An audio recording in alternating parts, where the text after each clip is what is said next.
YouTubers, Mike Martin's here, Mike Martin's channel. BC renters, you could pay up to 2.6% more next year. Wow, wow, wow, wow, wow. I know there's a couple of already rent hikes with the NDP. What the heck is going on? They're paying an absorbent amount of money to live in this city, and let me tell you guys, it's actually beyond you could ever imagine what they pay for rent here. Landlords can increase their rent next year by as much as 2.6%. The BC government says the housing minister announced that the maximum rent increase for 2020 in a statement on Wednesday, a number it says it is tied to the province's annual rate of inflation. But okay, who cares?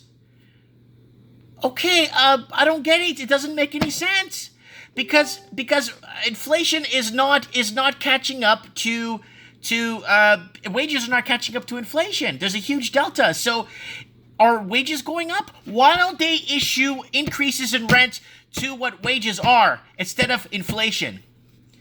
The same rate applies to residents in mobile parks plus proportional amount of the change in the local government levies and utility fees, the minister said. Landlords must provide 3 months' notice of rent increases, which can only be applied once a year. Okay, the increase may not welcome news to renters, especially in Metro Vancouver, where the median bedroom now is listed at $2,200 a month, according to listings at site padmappers.com. An extra 2.6%, the median means the renter would have to pay an extra $57.20 per month. That's $686 a year. But the NDP government claims it could be worse. It used the announcement to tout its actions earlier this year. The previous government allowed rent increases of 2% above inflation. It said about a year ago.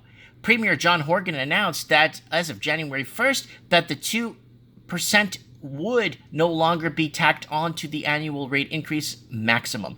The policy meant that this year the maximum increase was 2.5%, not 4.5%. Okay, that's good to hear. That's a little bit of good news.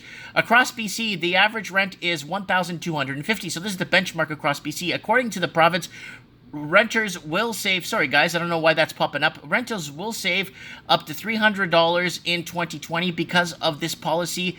The minister said, however, if the landlord chooses to apply the maximum increase, they'll still pay another $390 next year.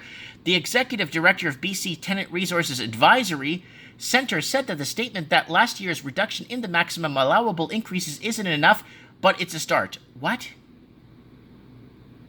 Last year's reduction, okay, maximum allowances is not enough to start, although more can still be done to improve rental affordability in BC. Reducing the rent increases by 2% is a step in the right direction. Andrew Saskimo of the sentiment said through the province.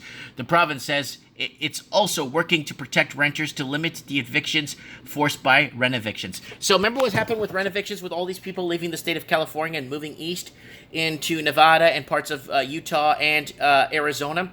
Well, they have 10, 15-year tenants that have been paying the rent on the spot, and they get evicted for rent evictions, so they could put in more Californians living in there that are going to pay 12 and 3 times the rent that they were collecting before.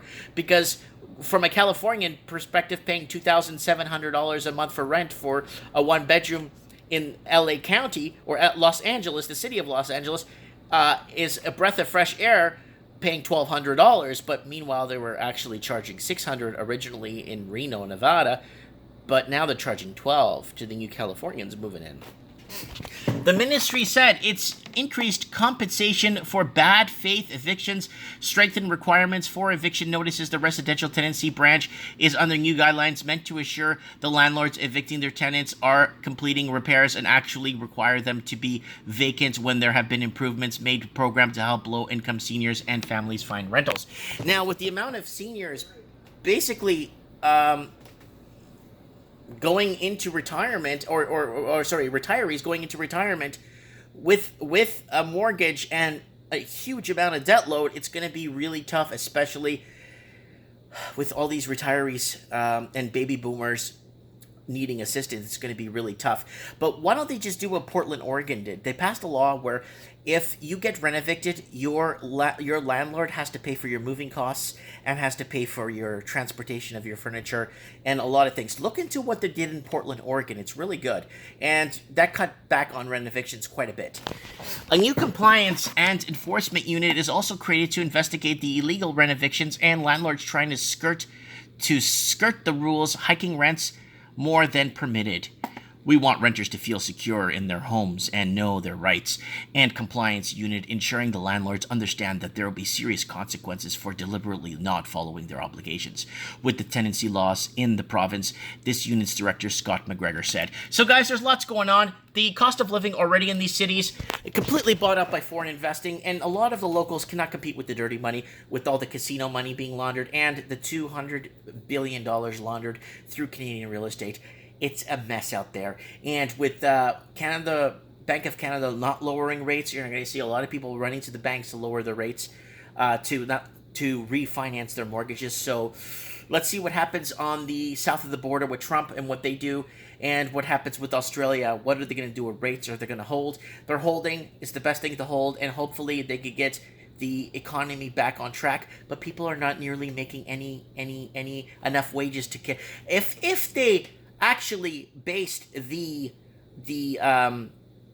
rents on income increases, not inflation, then it would be fair. If they did have to base it off income increases, they're going to have to legally lower the rents by 40-50% so people could afford them. That's what they're going to have to do. I spoke to a couple. The husband, everything he makes, the whole month goes to rent. And then the wife pays the utilities and the food. And they've been doing this for a couple of years now in Vancouver. So, how the hell, if you get sick, what are you going to do? You're going to become homeless? I don't know, guys. It's scary. It's very scary. Let me know what you guys think. And like I said, if they have to correspond with increases in pay, then you'll never see rent increases. They'd be going down if they have to correspond with what people make. Let me know. Comment below. Thanks for watching.